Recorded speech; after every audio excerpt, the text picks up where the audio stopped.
My name's Carlos Noche, and I'll be your facilitator through today's content. I'd like to go over a couple of housekeeping items before we get started. Today's session is being recorded and will be available on demand from our website in a few hours. Also, you may have noticed we're using a new platform. Some of you may have noticed it when we all logged in today. And we're really excited about that. It's given us some great functionality and capabilities that we didn't have before.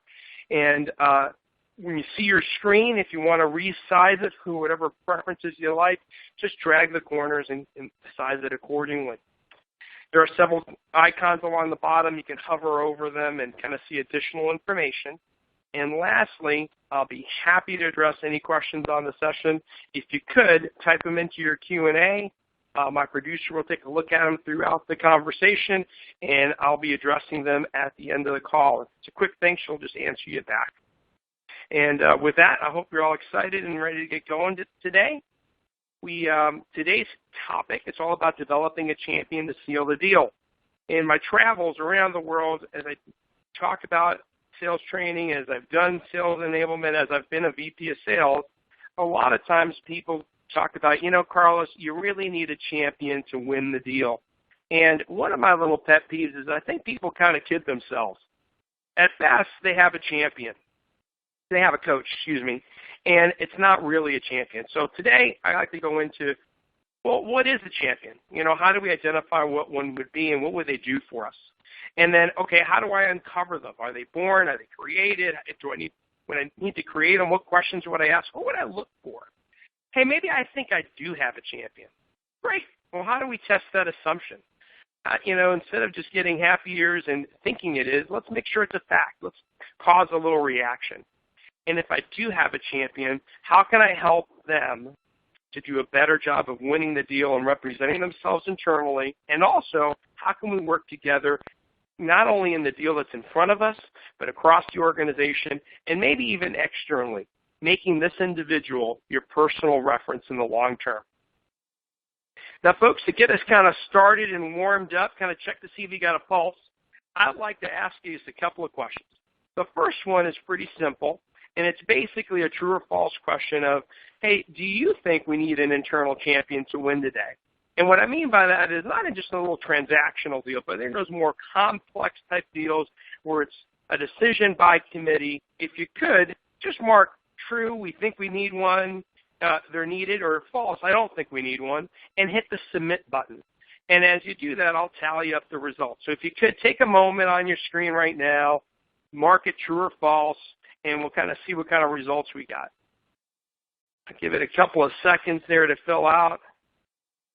Wow, this is kind of one-sided. So we all believe, yep, we need a champion to win so far. Not even one naysayer so far. Well, let me ask you the second question then. I know that you obviously got one, but those other people, the average rep out there, what percentage of the time do you think they have a champion identified and leveraged within their deal?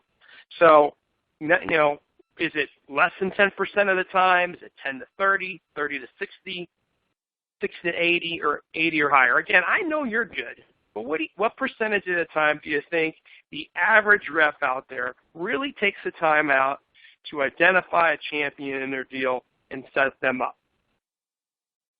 I'll give you another couple of seconds there, and if you could, mark your answer, hit submit, and we'll fire it off.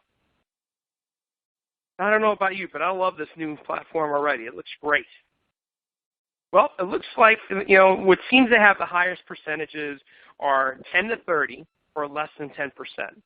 So maybe there's a good reason we're all here today, right? We all think we need one, but for some reason it's either difficult to identify, hard to figure them out, hard to ask, because there's a large percentage of our deals that simply don't have them.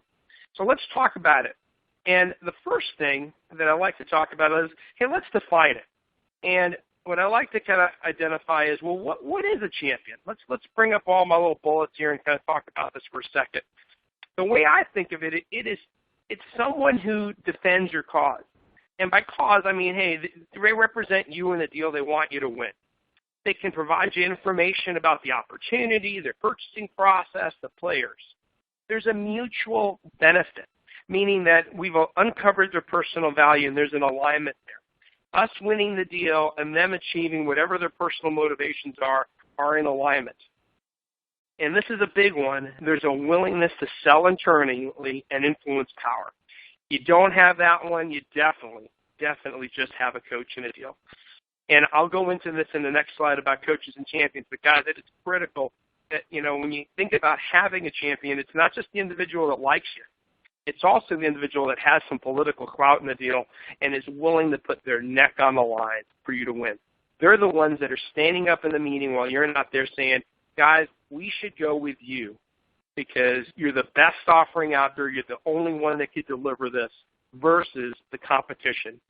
And whether we have one identified or not, it is my opinion, and in today's complex committee-type opportunities, you really need a champion to really increase your odds of winning. Sometimes they're there and you just don't realize it, and we get lucky, and there's nothing wrong with that.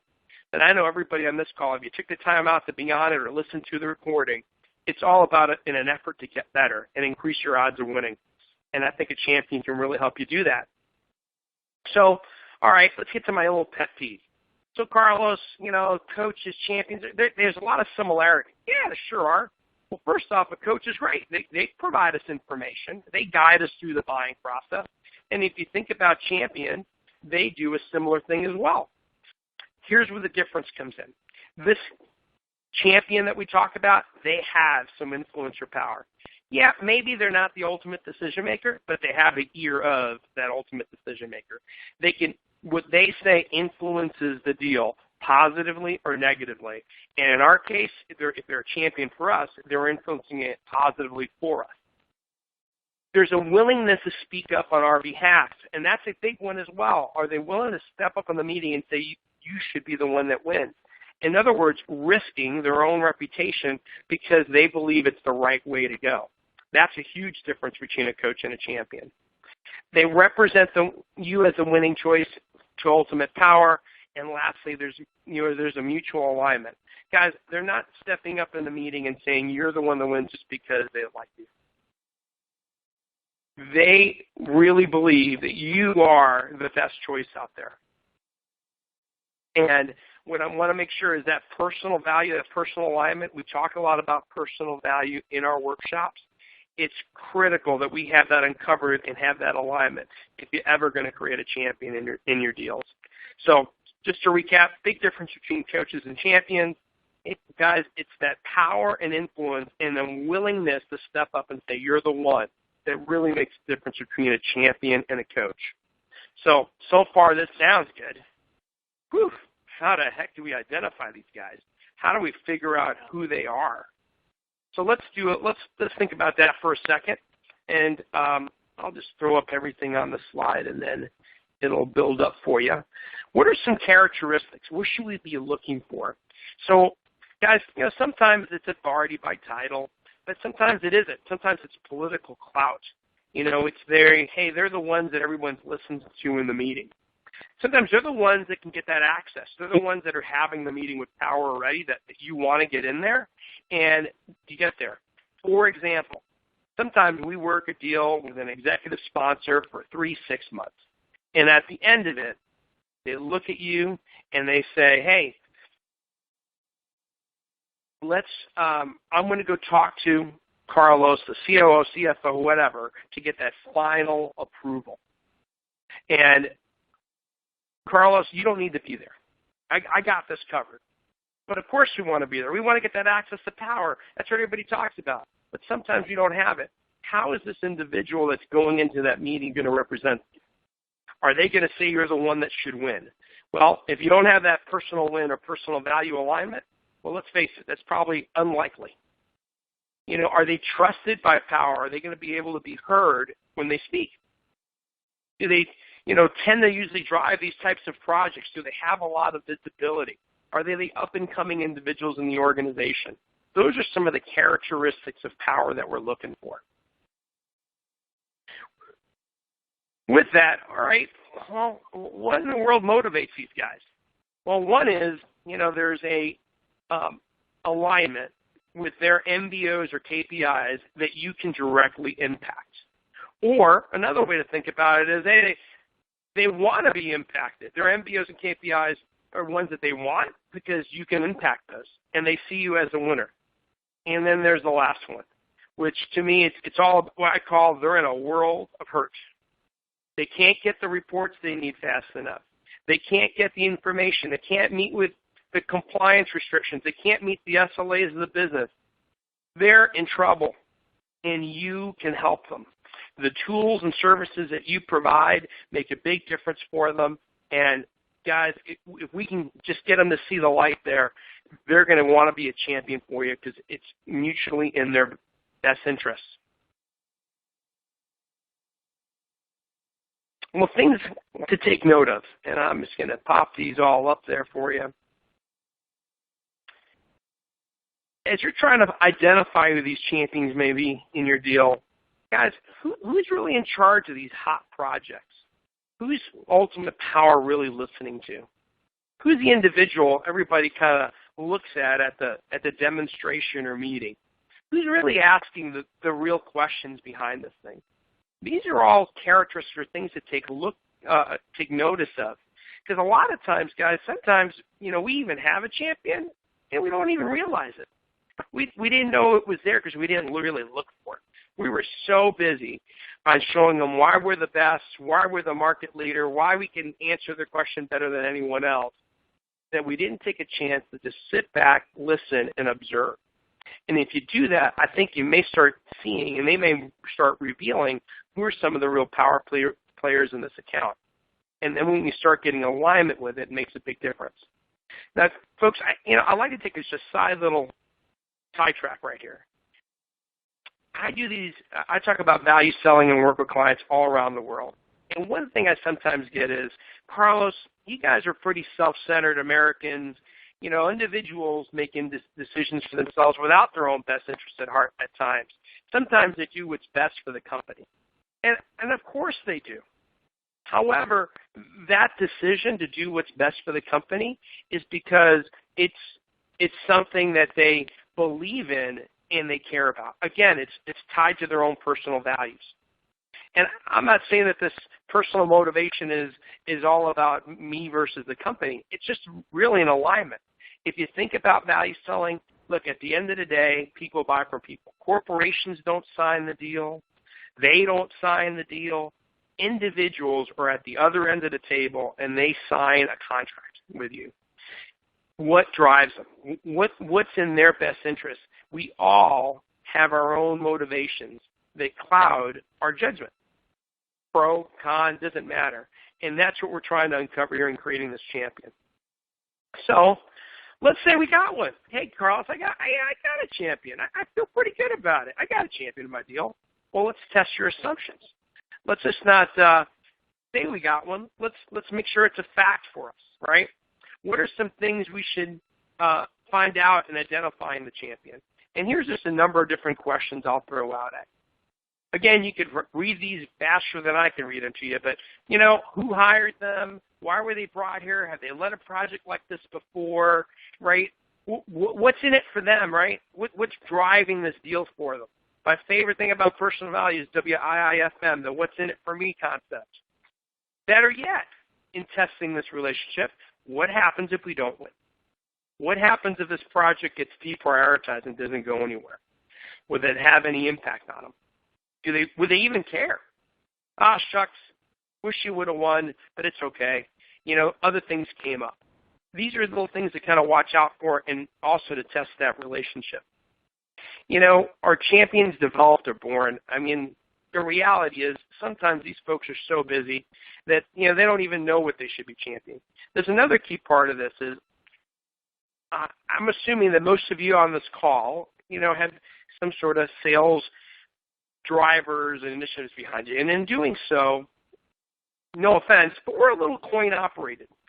And sometimes that clouds our judgment, our visibility of others. And we assume that they're just like us and they're motivated by the same reason. Well, folks, in my career, I've sold a lot to IT, and I'd say they're not the same motivators as salespeople. They have different motivators. Sure, money and position kind of drives them, but there's other reasons that they would champion a deal. And if we can help them through that, I think we can uncover, get to a deeper relationship and uncover a much bigger reason why they should support us. And ultimately, this means you're going to have to ask some questions.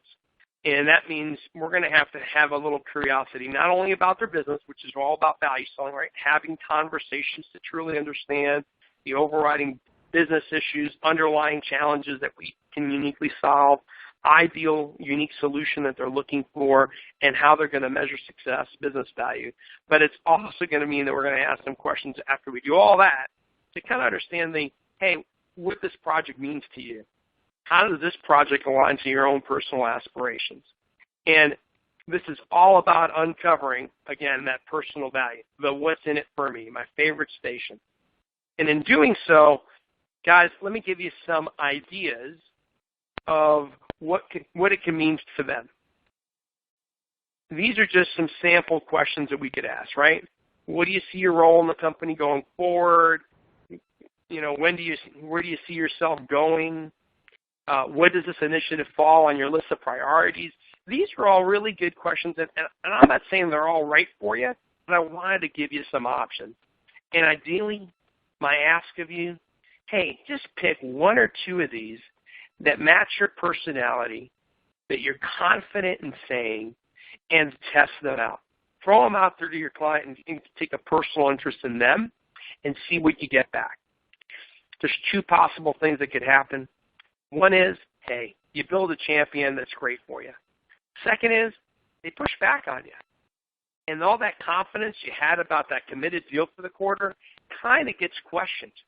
And I'll tell you right now, your manager, the CEO, they all want to know that sooner versus later. So let's ask the question sooner in the quarter versus waiting for the end of the quarter to find out. Now, what's the little litmus test of these champions? And I'm going to throw out a couple for you. Well, are they truly trusted and respected in the company? A lot of times we get happy ears and we get comfortable with someone, but if they don't have access to power, if they don't in that respected, then again, we're stuck. We basically got a coach. And they seem like they have all the characteristics of being a champion, but again, if they don't have any clout or power or influence, well, by definition, they can't be your champion. They have a willingness to take you there or represent you. I always look, it'd be great if they would get you in the door with power. And that's what you ultimately everyone talks about. But sometimes you also got to realize that they're going to go in there without you, right? They're going to go into that committee-type meeting where you're not there and they're representing you. And they have their own reasons for backing you, right? Sometimes we have this and we're not aware of it. If we are, think about how much more it would mean for us. And again, back to kind of causing a reaction behind this. Here's some sample questions you can ask to kind of get a little reaction from them. It sounds like the project isn't going our way. What would your customer say, your possible champion, if you asked them that? Hey, I heard you guys are going with the competition. I wonder what your champion would say about that. Hey, I heard that the power is not willing to spend the money right now. It's just getting pushed back. I wonder what your champion would say. Would they try to convince you to stay more engaged and involved and tell you why he is going to spend the money? Or would they agree with you and kind of, shrug their shoulders? Would they tell you, hey, I have no access to power. I didn't know that was going on. Oh, maybe they're not a champion like we thought. So these questions are all about causing a reaction and kind of really getting a better understanding of where we are in the deal. All in effort to increasing our odds of winning. Now, guys, and research also shows that the best reps are involved throughout the sales cycle. But I brought this example up for you because there's a lot of selling that goes on while you're not there. There's a lot of information out there. There's a lot of people with opinions out there. And they're making their decisions. They're working through their buying process without you a lot of times. This is another key reason that it's critical for us to really try to find a champion in these accounts to help drive these conversations. And there's one key tool that I love to use with a champion to help them win. And I like to call it a champion's deck. It's really about providing this information in a format that they can drive internally. And what would be in there? Well, hey, have we clearly identified the business drivers that the executive leaders really care about, the things that are priority, time-bound, measurable for this deal? And let's identify that, put it in a little champions deck for a champion. Do we really understand those underlying challenges, the unique ones that we could solve? And in there, let's make sure we uncover the technical and business side of the equation, because there are probably two sides of the other buyers on the other side of the table. And if we can satisfy both, we increase our odds of winning. If we only satisfy one side of it, we're exposed. It doesn't have to be a laundry list, by the way, guys. You can that's not a boil the ocean type of concept. Let's do 4 or 6 of them max. What is the justification for the project? We talked about personal value in some of our webinars. Business value in some of our webinars. What is that cost, the savings, the additional revenue, the impacts, the outcomes that this project will have? I like to think of it from a customer's perspective as the justification for the project. If we've gathered the information and we got some real good simple math behind it, let's help put that in a deck and provide that as a tool back to our champion internally. What steps have we taken to prove the case? You guys have done a lot of activities. I call it you've jumped through some fiery hoops with spikes in them for this account, all in an effort to prove the above. Great. When did we do it? When did it happen? What are the outcomes? So that this champion can then defend and say, look, I've done my homework. This isn't just my assumptions. We did a demonstration. We met with a reference. We've talked to the partner that's going to be involved. We signed the day. I got this thing lined up to take off. I have the resources in place to pull it off. We're going to get this thing done before the Christmas holiday. These are all the things we want to say in the meeting, but let's face it, we're not involved in all of them. So what steps we're going to be taking after are those steps after closure. What happens? Can they clearly articulate that we're in a process to get them success? This is not a statement of work or a Gantt chart, if you will. This is simply, hey, what are the key milestones that are going to happen after the project to make sure we get there? I think there's a ton of power in having a champion's deck. You'll hear us call it a mutual plan when we talk to individuals. Yeah, it's the same thing, if you will, internally. But guys, I'll go a step further, and I'll put this in their letterhead, your own logo, and help them represent the cause internally. So, folks, hopefully you're thinking of some great questions along the way here, and I want to just plant the seed of some takeaways, some thoughts for you to kind of take out of this training that kind of maybe you could apply to your own deals. One of them is, guys, you may have to start coaching your champions. They're not necessarily born. You might have to go out there and start having these conversations and try building them up. You may need to also educate them about the sales process. Maybe they haven't been involved in trying to get a project of this size like this internally. How do you win internally, right? How do you make us both look good at the end of the day? Another little takeaway is maybe we need to identify some possible objections, some red flags, some enemies to this project, and that's a big thing that the champion can kind of help you with. And you can also role play through how you may address them, see what would be acceptable. Develop a champion's deck to help them represent the business case behind this. To me, that's one of the greatest tools in working with a deal. And by the way, if there's no interest in leveraging your deck and they don't see any value in it, well, maybe that's another litmus test of, you know what, we're probably not at the champion level like we think we are. Let's role play together. Let's anticipate some of these things ahead of time. So, hey, maybe you are going to be coming in and doing, for example, a pre-proposal review, where you're going to go over the proposal, talk about all the incentives. Maybe you do that little pre-proposal review meeting with the champion ahead of time and get them to kind of give you some insight. I'll give you a real-world scenario. I was working a deal that seemed to take forever. I was probably at it for 6 months. We got to this point where we were going to present to a group of VPs and their worldwide GM that runs the business. And we needed the worldwide GM's approval at the end of the day. Of course, I wanted to meet with them ahead of time. I wanted to build a personal relationship with them. But for whatever reason, it didn't work out. So before we had the meeting, I kind of went over my deck and some of my positioning behind it. And my champion in the deal really helped me kind of clarify. In fact, he helped me rewrite my whole business value portion of it, so it made sense. And when I presented that, and Charlie was the guy's name, said, hey, where'd you get this? I was like, hey, I got it from your team. Does it make sense? Is it too conservative? Is it too aggressive? And he goes, no, I think that's right on. And, it made all the difference in the world, that they felt that I had listened to them about their business and what was going on, and I could not have gotten there without the help of a champion. Hey, continually develop and mature the relationship. Guys, it's not just about winning the deal at hand that we have here. I think it's also about winning new deals in the future, maybe within that account or maybe within other accounts. We all talk about the best, entry point into account as a reference. Well, folks, these are your references. We all talk about relationship selling. Well, these are your relationships.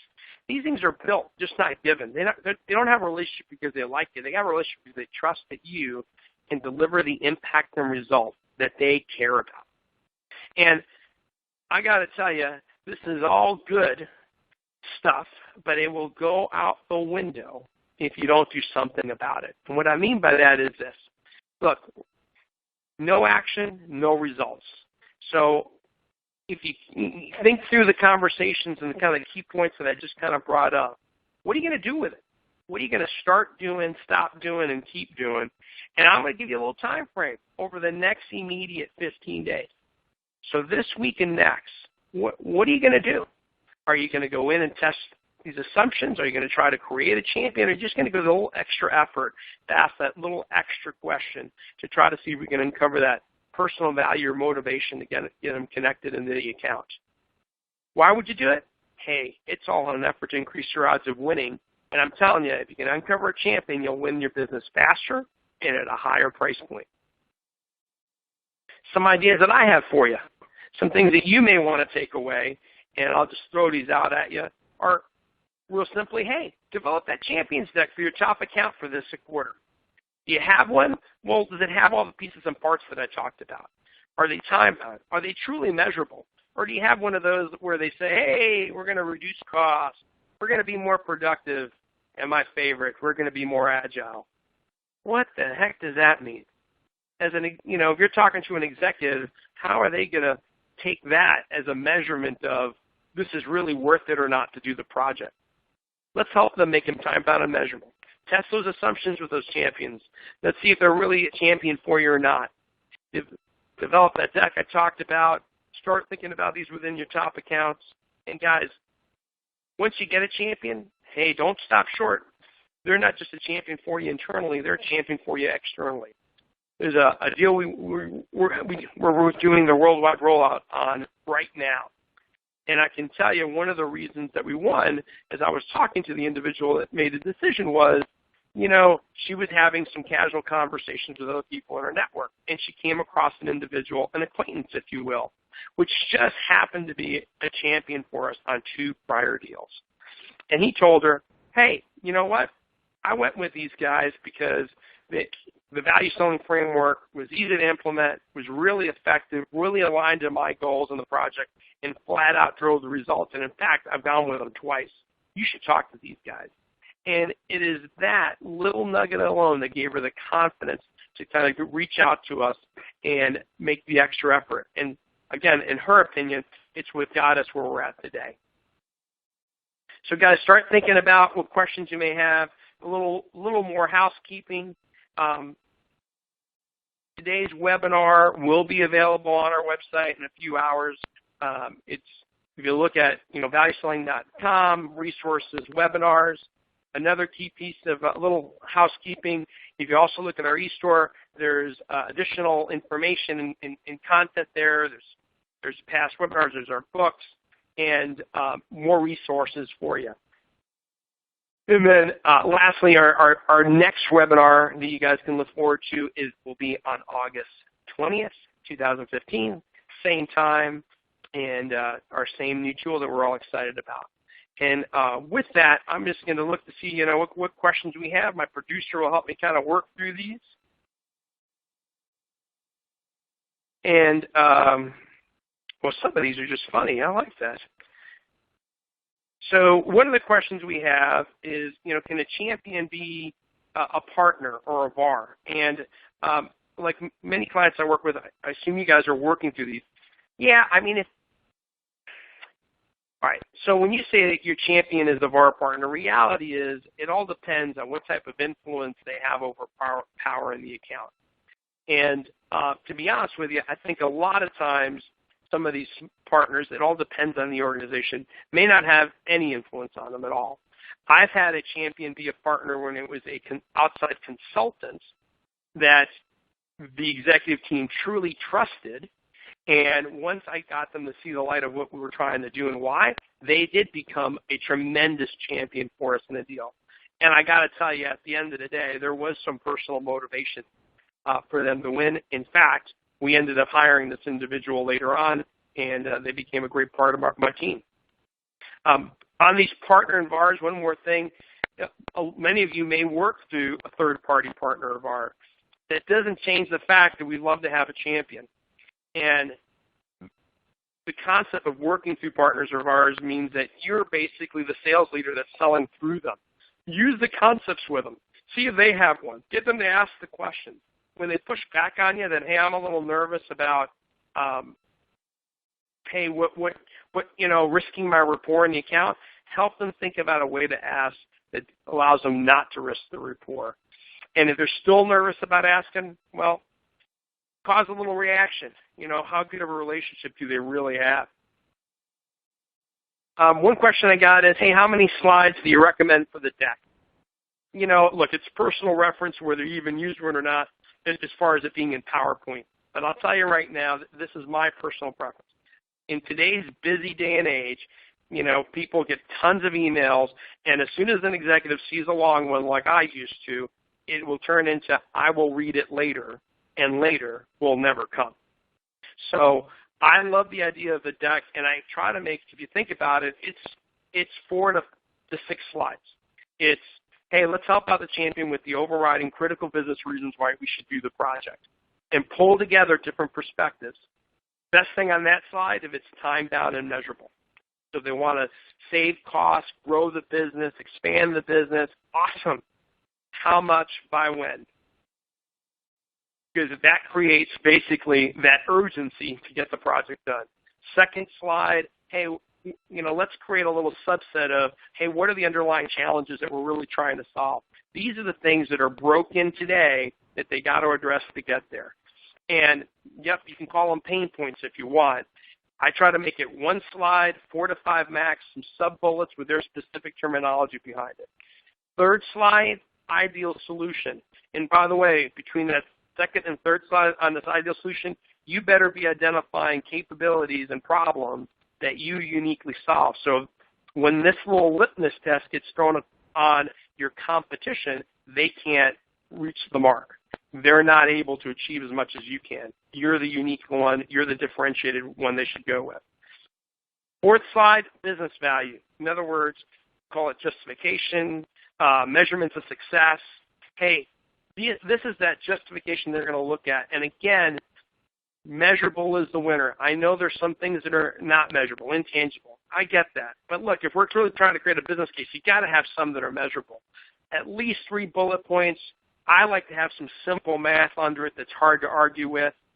And guys, when you hit the buzzsaw of procurement, which you know is coming, that business value, that measurement of success is going to be one of your best tools against them. And you use their numbers, their math. Most people struggle with that slide, and if you do, I advise you to go talk to some of your accounts that you've won and get a little insight from them. And then, and on top of that, you may have a slide on who's been involved in the project, right? Who are all the key players? And the last one is a little timeline of events through closure to successful close. And that, to me, that's the Champions Deck. And if some of you are thinking, wow, that sounds a lot like that mutual plan, it is. It's just a different format of it.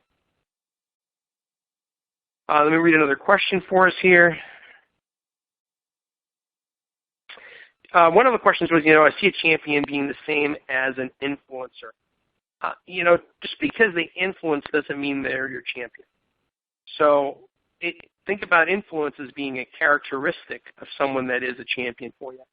Can we win deals without it? Sure. We can get lucky and and they figure it out on their own side. You know, sometimes, guys, we get lucky, that's great. But look, if you want to be one of the best salespeople out there, there's two key things. One is you got to actually win the business. Great, that's the easy one. The second one is you got to be able to consistently predict it. Making your number one quarter and missing it the next is not what I would call a top rep. It's someone that can consistently predict it, because then I can depend on you going forward. So having a champion allows you to do that. You know, would you flat out ask the person whether they'll be a champion for you or recommend your service? You could. Again, that's, you know, I think it's a personality thing. I haven't, well, I take that back. I have asked that in some cases where I felt comfortable enough to ask. You know, I kind of start looking about what's their relationship with me and how they're interacting and what are they going to do for this thing. So, for example, I won a deal recently, and they told me, look, to get the final approval for the budget, I got to go to the CEO and get that final approval. Of course, I rose my hand and said, hey, I'll go with you. And they said, no, I'm going to do this. I go, well, how about this? Can I help you kind of create some content, the same content you and I have been working with to kind of help you get there? And I'll even review it for you so you kind of have a really good, let's call it business case. They said yes. They represent the project. We ended up winning. Did they ever stand up and say, I'm your champion? No, but their actions proved it to me that they were. Hold on, I got a bunch more questions here. One question, and I guess this just kind of goes back to this thing. Hey, look, we've all won business without a champion, so do we really need to identify one? Well, look, the answer is getting lucky. There's nothing wrong with it. And sometimes even very simple transactional opportunities, maybe it's not as critical. I buy that. However, if you're trying to get to a higher price point opportunity where the deal's more complex because it pulls in multiple departments, personalities into the mix, guys, it's very difficult to be everywhere.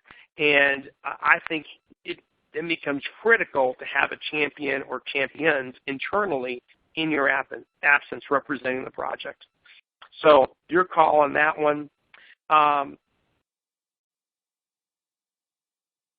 then the other question, I kind of talked about, Silver, can a champion kind of sponsor you in other departments and clients? I obviously, yes, I think that's a great point, right? Once you get them going, maybe you have a champion on the infrastructure side of a business, and they can help you with the app side of a business. Maybe you have a champion on the IT side, and they can help you sponsor you into the business side of the organization or to executives in the group. If you got that alignment and they see value in you, I think we can really drive that. Any other questions, folks, that you may have?